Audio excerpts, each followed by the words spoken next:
प्रिय दर्शकों, final post में आपका स्वागत है।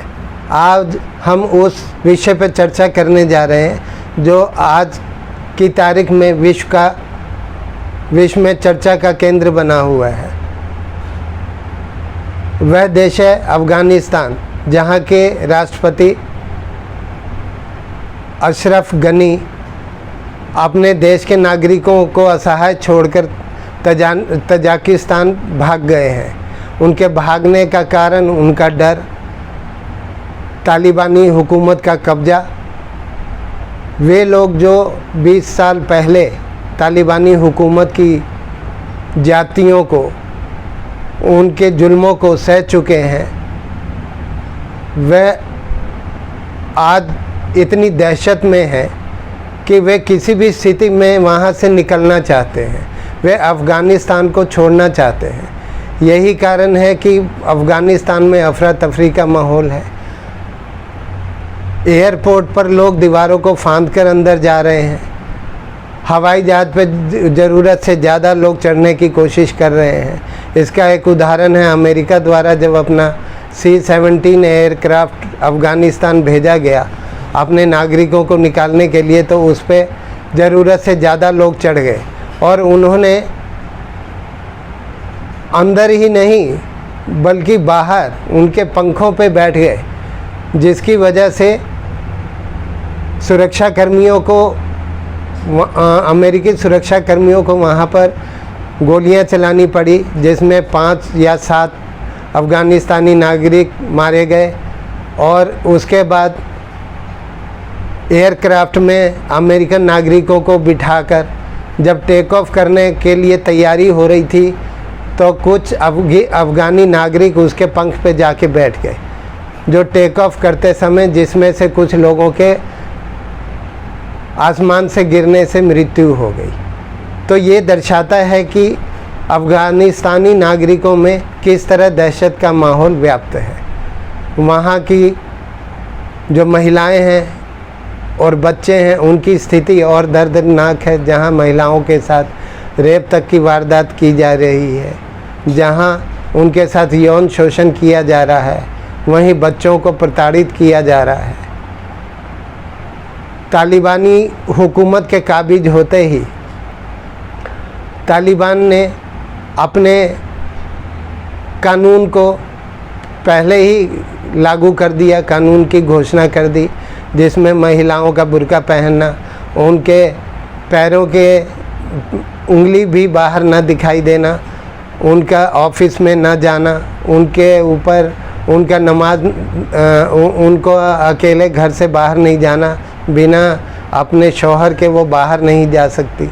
ये सब पाबंदियां हुकूमत काबिज होते ही तालिबान द्वारा लगा दी गई, जिससे ये साफ जाहिर है कि यह अफ़गानिस्तान जो जहां 20 साल पहले था, आज वहीं जाके खड़ा हो गया है। आज वहाँ की स्थिति वही हो गई है। अब दिक्कत ये है कि वहाँ के पुरुषों की समझ में ये नहीं आ रहा कि परिवार को कैसे ले जाएं बाहर, या परिवार को छोड़कर जाएं तब इनके बारे में सोचें या इनको बाहर निकालें।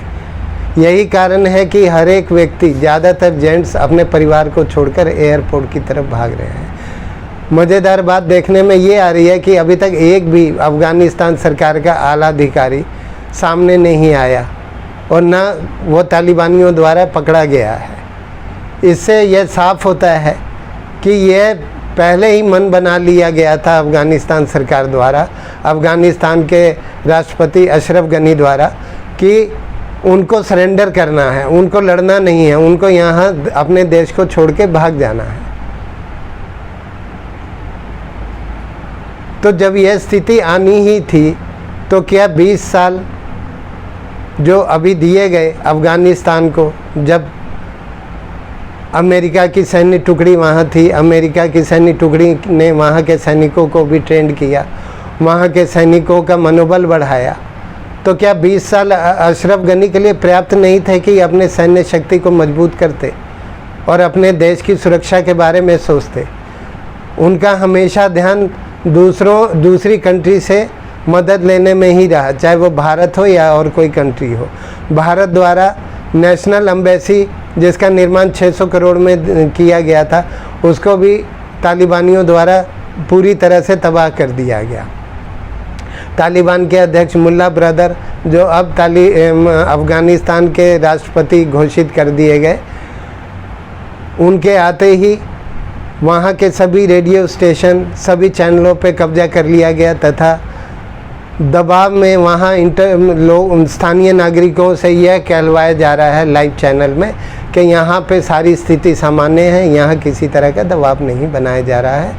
हम लोग यहाँ पर किसी तरह के मानसिक दबाव में नहीं जी रहे हैं। इस स्थिति को देखते हुए आज विश्व के हर एक देश को ये सोचना होगा और समझना होगा कि कोई भी देश जिसका प्रधानमंत्री या राष्ट्रपति या मुखिया या वहाँ की सेना यदि कमज़ोर है तो वहाँ का नागरिक कभी भी सुरक्षित नहीं रह सकता। अफ़गानिस्तान की स्थिति को देख के यह आम नागरिक को भी सोचना पड़ेगा। यही कारण है कि आने वाले 2024 में भारत के चुनाव में हमें दोबारा से एक नए प्रधानमंत्री का चुनाव करना है।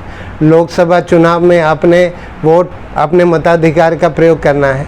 तो हमें अफ़गानिस्तान की स्थिति को देखते हुए ये तय करना पड़ेगा कि हमें एक सशक्त, एक दृढ़ निश्चय वाला, एक कठोर निर्णय वाला, एक विकास को गति देने वाला प्रधानमंत्री चाहिए।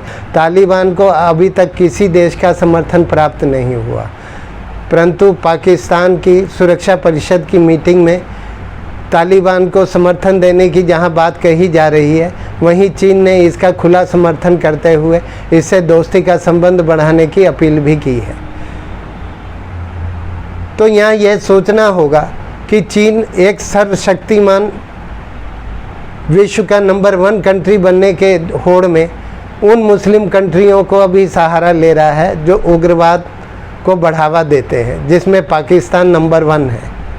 अगर आज पाकिस्तान का समर्थन नहीं होता या पाकिस्तान की सैन्य शक्ति तालिबान उग्रवादियों के पीछे नहीं होती तो आज ये अफ़गानिस्तान पे कब्जा नहीं कर पाते। यह बात पूरे विश्व को पता है और पूरे देश को पता है, यहाँ तक कि जो स्थानीय नागरिक हैं उनको भी पता है। तो यह सोचना होगा कि भारत के आसपास जैसे जो छोटे देश हैं, नेपाल जैसे देश को भी चीन बरगला कर भारत की ओर तिरछी नज़र से नेपाल देखने की कोशिश करता है।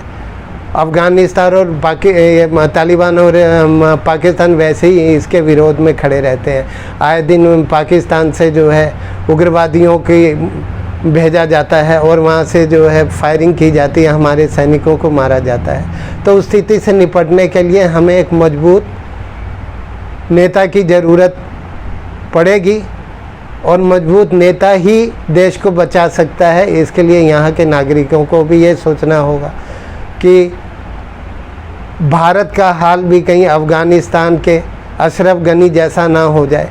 इसलिए हमें एक मजबूत नेता, कठोर निर्णय वाला, विकास को गति देने वाले नेता की ज़रूरत है। इन्हीं शब्दों के साथ मैं अपनी बात को यहाँ विराम देता हूँ। दिल्ली से फाइनल पोस्ट के लिए अनिल कुमार, नमस्कार।